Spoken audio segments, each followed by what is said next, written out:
Hello বন্ধুরা, কেমন আছো তোমরা সবাই? আজকে তোমাদের সাথে শেয়ার করব ব্রেড আর চিকেন দিয়ে তৈরি একেবারে ভিন্ন স্বাদের একটা স্ন্যাক্স রেসিপি। খুব সহজেই বাড়িতে এই স্ন্যাক্স বানিয়ে নেওয়া যায়, খেতে অনেক বেশি মজার হয় আর বানানো সহজ। তো চলো বানানো শিখে নিই। এটা বানাতে এখানে নিয়ে নিয়েছি 2 চামচ তেল, আর এর মধ্যে দিয়ে দেব হাফ চামচ জিরে, তার সাথে 3টে কাঁচা লঙ্কা কুচি, 1 চামচ আদা কুচি। এখন খুব ভালোভাবে এটাকে ভেজে নিচ্ছি। খুব সুন্দর একটা ফ্লেভার বেরিয়ে আসলে এখানে অ্যাড করব ভেজিটেবলস।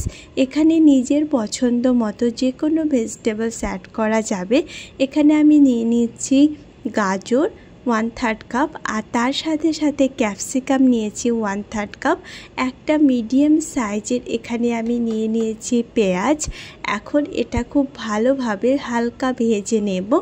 এখানে যে ভেজিটেবলসগুলো ইউজ করেছি সেগুলো দিলে এটা অনেক বেশি টেস্ট হবে, সেক্ষেত্রে নিজের পছন্দ মতো ভেজিটেবলস এখানে অ্যাড করা যাবে। এখন এটা হালকা ভেজে নিয়েছি। এর মধ্যে অ্যাড করব চিকেন। চিকেনটা আগে থেকে সিদ্ধ করা আছে। 1 কাপ এখানে সিদ্ধ চিকেন নিয়েছি, বোনলেস চিকেন। সাথে হাফ চামচ অরিগ্যানো, হাফ চামচ ব্ল্যাক পেপার, হাফ চামচ জিরের গুঁড়ো, হাফ চামচ গরম মশলা, 1 চামচ এখানে অ্যাড করেছি লবণ। খুব ভালোভাবে এটা মিক্স করে নিচ্ছি। চিকেনটা যেহেতু আগে থেকে সিদ্ধ, তাই চিকেনটা কুক হতে টাইম লাগবে না। চিকেনটাও ভেজিটেবলস আর মশলার সাথে ভালোভাবে ভেজে নিচ্ছি 2 মিনিট ধরে। 2 মিনিট ধরে খুব ভালোভাবে এটা ভেজে নিয়েছি। এখন এখানে অ্যাড করছি চিজ। এখানে আমি নিয়ে নিয়েছি স্লাইস চিজ, যে কোনো চিজ অ্যাড করা যাবে।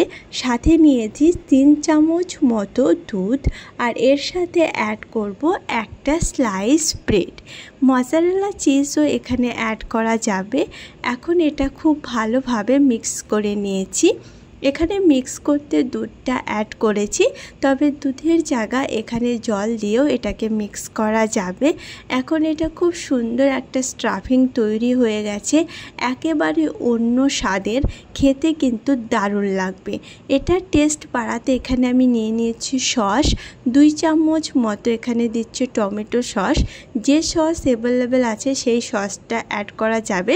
বেশি স্পাইসি পছন্দ হলে গ্রিন চিলি সস বা রেড চিলি সস ইউজ করা যাবে। এখন এটা রেডি। এখানে একটা বাটিতে নিয়ে নিয়েছি 1/3 কাপ ময়দা, আর এর মধ্যে দিয়েছি হাফ চামচ লবণ, হাফ চামচ অরিগ্যানো, তার সাথে নিয়েছি জল। একটা ব্যাটার বানিয়ে নিচ্ছি।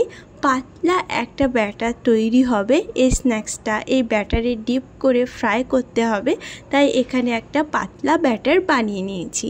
ব্যাটারটা এখন রেডি হয়ে গেছে। এখানে একটা প্যান নিয়েছি, এর মধ্যে জল রেখেছি, উপর দিয়ে একটা এরকম ছেদ রাখা একটা প্লেট রেখেছি, আর ওর মধ্যে ব্রেড দিয়ে ব্রেডটাকে 2 মিনিটের জন্য স্টিম করে নিয়েছি।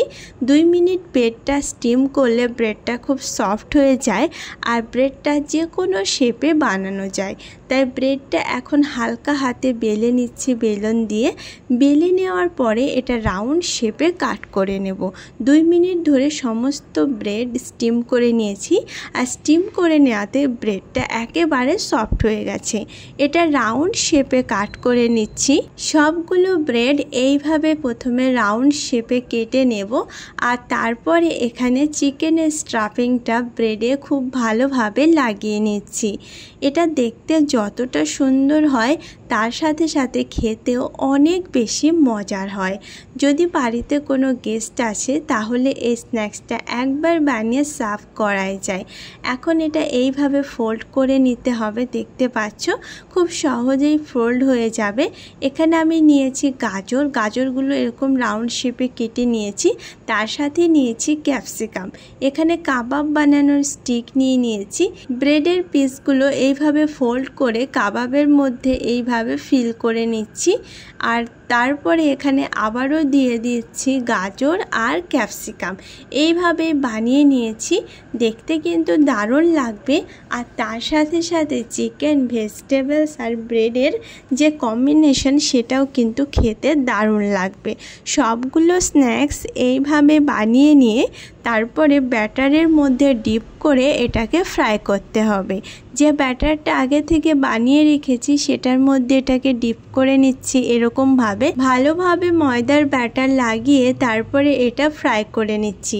তেলটা খুব ভালোভাবে গরম করে মিডিয়াম ফ্লেমে ফ্রাই করে নেব। যেহেতু এখানে ব্রেড আছে তাই খুব সহজে এটা খুব তাড়াতাড়ি ফ্রাই হয়ে যায়। আর ফ্রাই হওয়ার পর এটা অনেক বেশি ক্রিস্পি হয়। সবগুলো সাইড খুব ভালোভাবে উল্টে পাল্টে ভেজে নিতে হবে।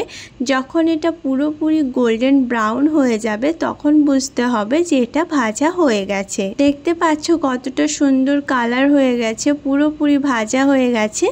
এখন তেল থেকে এগুলোকে নামিয়ে নিচ্ছি আর গরম গরম সার্ভ করছি। এইভাবে সমস্ত স্ন্যাক্সগুলো বানিয়ে নেব, তারপরে এগুলোকে সার্ভ করব। গরম গরম সার্ভ করো, খেতে কিন্তু দারুণ লাগবে। আজকের রেসিপি যদি ভালো লেগে থাকে একটা লাইক করো। এরকম মজার আর ইজি রেসিপি দেখার জন্য আমার চ্যানেলকে সাবস্ক্রাইব করো।